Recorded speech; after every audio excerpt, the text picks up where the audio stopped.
किरणों से जो जीव शक्ति प्राप्त करते हैं, उसके लिए उनको कृतज्ञता करने के लिए ये यज्ञ को होम विधि क्यों करते हैं हम? इससे यहाँ की वातावरण का शुद्धि हो जाएगी। आजकल कैसा हो रहा है, बाहर ही नहीं, कालुष्य हमारे अंदर ही घुस गई है। उस कालुष्य को हटाने के लिए ज्ञान चाहिए, यहाँ के कालुष्य को हटाने के लिए ये होम विधि चाहिए। ये हमें ये करने से हम कुछ दो ऐसे मानने की जरूरत नहीं। हमको क्या चाहिए हमको नहीं पता, हमको क्या देना है परमात्मा को पता है, लेकिन हम उसे स्वीकार करने के लिए हमको मन, बुद्धि, चित्त, अहंकार इन सभी को शुद्धि करके अपनी योग्यताओं को बढ़ाना, तब तो हम स्वीकार करने की कुछ स्थिति प्राप्त हो जाएगी। ऐसे लिए हम केवल कृतज्ञता भाव करने के लिए भी ये करते हैं। इसमें मंत्रों के द्वारा, ये वेद मंत्रों के द्वारा इसमें जो आहुति देते हैं ना, उससे जो ये वायु के रूप में वो पर जो आता है, ये मंत्रों के द्वारा वो देवताओं को प्राप्त करते हैं। उस समय हमारे भाव व्यक्त करेंगे। पहले देवताएं क्या होते हैं? अग्नि। अग्नि का आविष्कार होने के बाद ही हम आदि मानव एक सही दिशा में सोचने का विधान तभी शुरू हो गए ना, तब से ही मानव विकास अच्छे होते गए ना। इसीलिए हम ये यज्ञ ऐसे करते समय इससे जो जो उत्पन्न होते हैं वो सभी उन तक जा सकेंगे।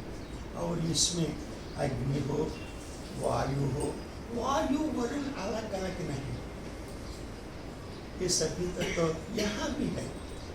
ये शून्य मानते हैं हम। एक कमरे में जो काली प्रदेश हो उसको शून्य मानते हैं, लेकिन यहाँ पंचभूत तन्मात्राओं के रूप में होते हैं।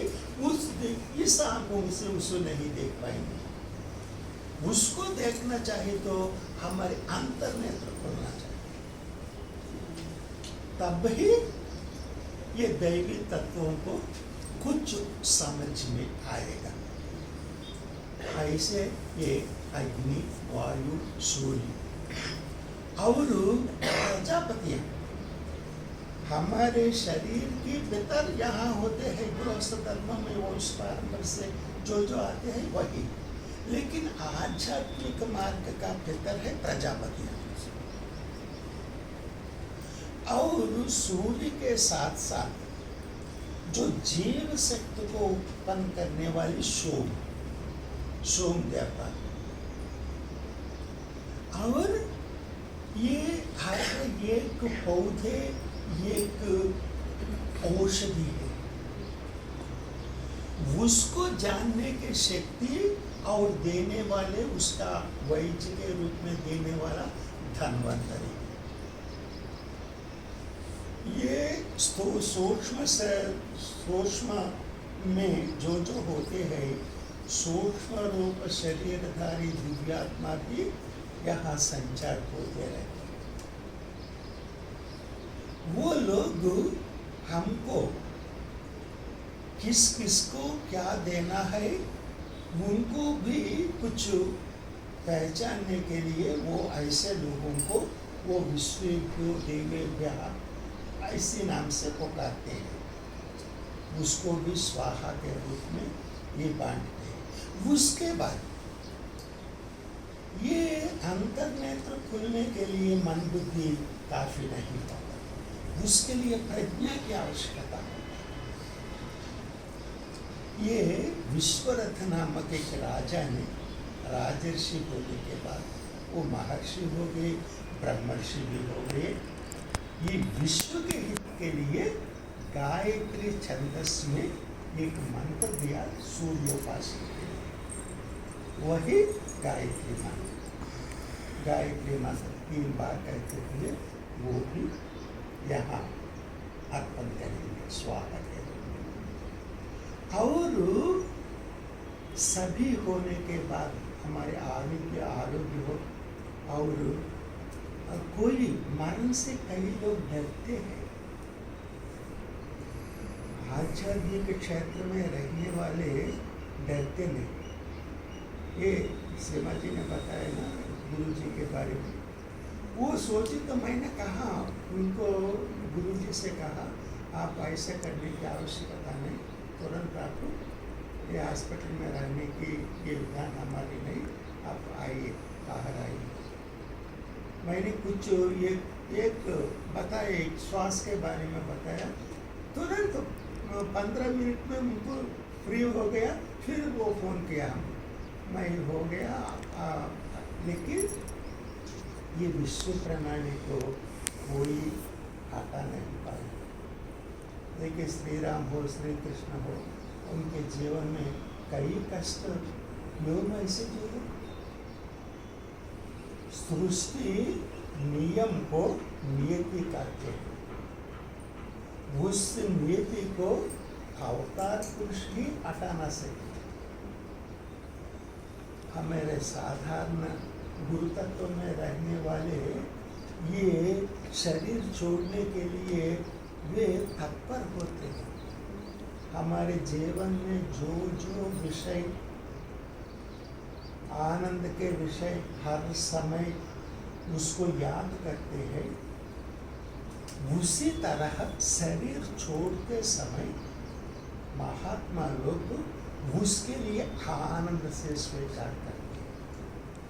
वही भाव मृत्युंजय महामंत्र में। ये पके हुए फल कैसे उस वहाँ जो पेट से हो, एक लता से हो, ऐसे बाहर आकर नीचे गिरता है, उसी प्रकार अपने शरीर को जाग करना चाहते हैं। हम उसको रुक नहीं पाएंगे, उसके लिए दुख करना बहुत दोष है। ये केवल शरीर गया, आत्मा को मरण कहाँ? वो हमारे साथ ही है, हमारे पीछे रहकर हमें आगे जाने का रास्ता दिखाते हैं। उसी के लिए कुछ लोगों को वो चुनते हैं, उसी से हमको रास्ता मिल जाएगा। ये कपड़े हैं, कितने दिन तक पहन के रहेंगे हम? इसका कोई समय होता है। वैसे महात्मा लोग क्या कहते हैं, जीवन में जो आनंद पूर्वक याद करने की जो विषय होते हैं, उसी तरह ये शरीर छोड़ने को भी उतने आनंद लेते हैं। लेकिन वो ऐसे उसके हम दुख देने के कई बुरी बात है। वो महात्मा लोग इसीलिए दुखी होते हैं, हमें इतना ज्ञान दिया, ये केवल ये स्थूल शरीर के लिए इतना ज्ञान। महात्मा लोगों ने कई ज्ञान के लिए कई मार्ग बताया। कुछ लोग साधना नहीं कर पाएंगे, उन लोगों के लिए मंत्र दीक्षा, आराम से बैठकर ये मंत्र जप कर सकते हैं, ये सोकर भी कर सकते हैं, कुछ काम करते पर भी कर सकते हैं। अन्य विषयों को ना आकर उसकी पकड़ो आप। कुछ लोग कर सकेंगे, वो भी इतना समय नहीं है, 1 घंटा 2 घंटा उसके पास नहीं है। वो सूर्योपासना 20 मिनट में वो सूर्योपासना कर सकते हैं, वो सोहम ध्यान वो कर सकते हैं, कुछ ध्यान कर सकते हैं, कुछ योग कर सकते हैं, कुछ होम यज्ञ आदि करके वो देवताओं को अपनी कृतज्ञता व्यक्त कर सकते हैं। इतने रास्ता दिया है महात्माओं ने। हम क्यों इसके लिए सोचना है, क्यों इसके दुखी होना है? मानव जीवन आनंद प्राप्त करने के लिए है। सत्य चित्त आनंद जो है उसी प्राप्त करने के लिए है। ये इतने कई हमारे देवता हैं, कई गुरु होते हैं, इसी ये नाम कैसे पड़ा? वहां जो क्रिया हो रहा हो उससे किस लक्षण का बोध होता हो, उससे किसका गुण प्रकट होता हो, उससे नाम आता है।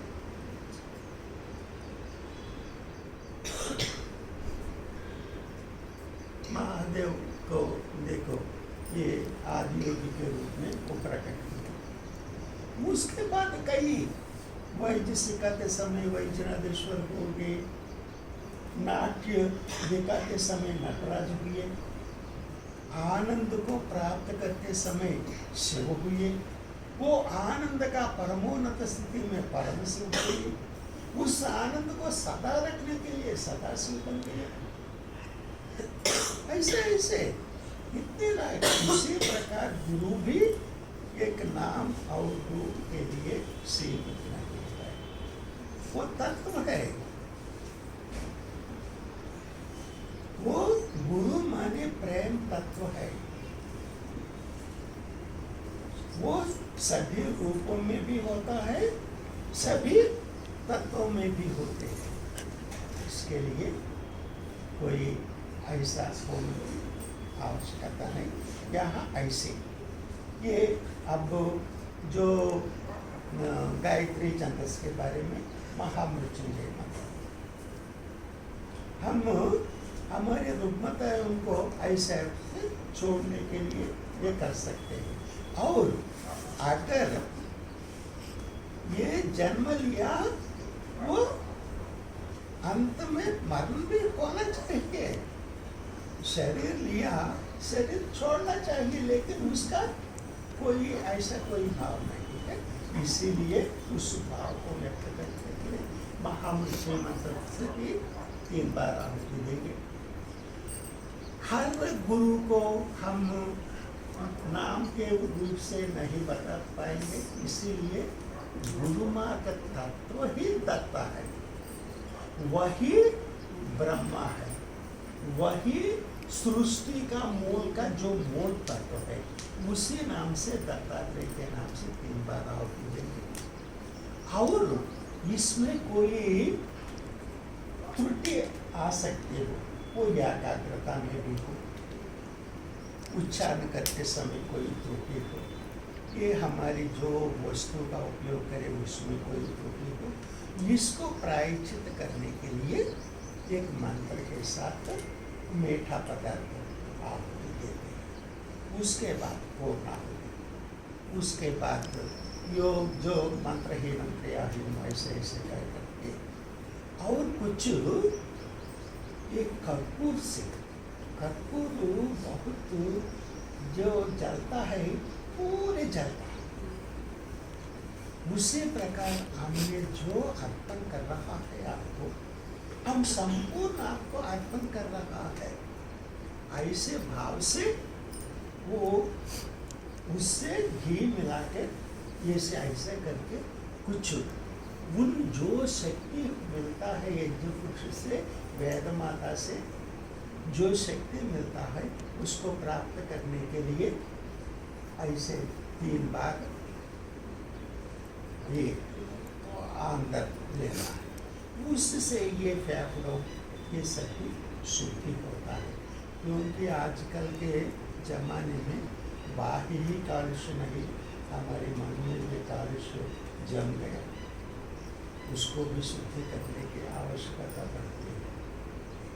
और इसीलिए ये होम करती है। उसके बाद कुछ जल वहाँ रखने के जल कार्य पर थोड़ा प्रोक्षण करने के लिए ये शुद्धि भू शुद्धि हो, जल शुद्धि, ये सभी शांति के लिए, ब्रह्म शांति, ये पृथ्वी शांति, आप शांति, ब्रह्म शांति, ये सभी शांति करने के लिए जल का प्रोक्षण करेंगे, ये सभी हो जाएगा। उसके बाद तो एक प्रदर्शन करके भी उनको प्रदर्शन करेंगे। ये सभी ये इतना आसान से करने का ये विधान है। हर कम से कम हफ्ते में एक बार ये सूरज का ये सूर्योपासना भी हफ्ते में एक बार अवश्य करने की चेष्टा करें। जो भी समय मिलता है, अगर समय नहीं ये कुछ अलग बात है, सही नहीं, सब करने के लिए समय मिलता है। तो ये सभी किसके लिए? हृदय शुद्धि के। जब हृदय शुद्धि होता है, सब कुछ अपने आप को परमात्मा देने को वो तत्पर है, लेकिन स्वीकार करने के लिए हम अपनी योग्यता को ये भी आज का बाद में हम के समय बात और कुछ हो जाएगी।